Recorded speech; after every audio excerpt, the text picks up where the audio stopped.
Couper l'eau de tout un village pour remplir une piscine, en théorie ça ne se fait pas. Mais en Cisjordanie occupée, tout est permis. En juin 2026, des colons ont pris le contrôle de la source de Fasaïl dans la vallée du Jourdain. L'eau détournée sert à remplir une piscine antique rebaptisée Herod's Pool, et sur le panneau à l'entrée, le logo du parti de Smotrich qui a promis un financement d'1 million de dollars pour son aménagement. Cette source alimentait le village de Saad Nemer, agriculteur palestinien qui n'a plus eu une goutte d'eau depuis 3 mois. Ses serres d'aubergines, courgettes et pastèques sont à sec. Pourtant, il possède des documents de propriété qui prouvent que la source et la piscine sont sur ses terres. Reuters a publié un reportage tourné sur place et les témoignages des colons sont très clairs. מפחדים להגיע לכאן, מפחדים, משקשקים ממוות, כן?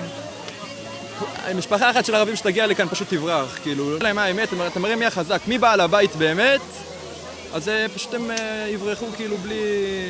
Et tout ça n'est pas nouveau. Depuis le début de l'occupation en 1967, Israël contrôle l'ensemble des ressources en eau de ses territoires et utilise ce contrôle comme moyen de pression et de colonisation. La guerre de l'eau fait clairement partie de la stratégie pour rendre la Cisjordanie occupée invivable. Juste en 2026, les colons israéliens ont attaqué au moins 160 sites d'eau et d'assainissement dans ce territoire palestinien, selon des données de l'ONU. Fares Fokaa, chercheur palestinien sur le terrain, estime qu'ils ont désormais pris le contrôle de 95% des sources du nord de la vallée du Jourdain, provoquant le déplacement de plusieurs communautés. Selon l'ONG B'Tselem, seuls 36% des Palestiniens de Cisjordanie occupée ont accès quotidiennement à l'eau courante contre 100% de la population israélienne, colons compris. Depuis que le gouvernement israélien a donné le feu vert pour intensifier la colonisation en Cisjordanie occupée, des sources jusqu'ici épargnées subissent des incursions de colons et on ne sait pas jusqu'où ils vont aller vu qu'ils n'ont pas de limite.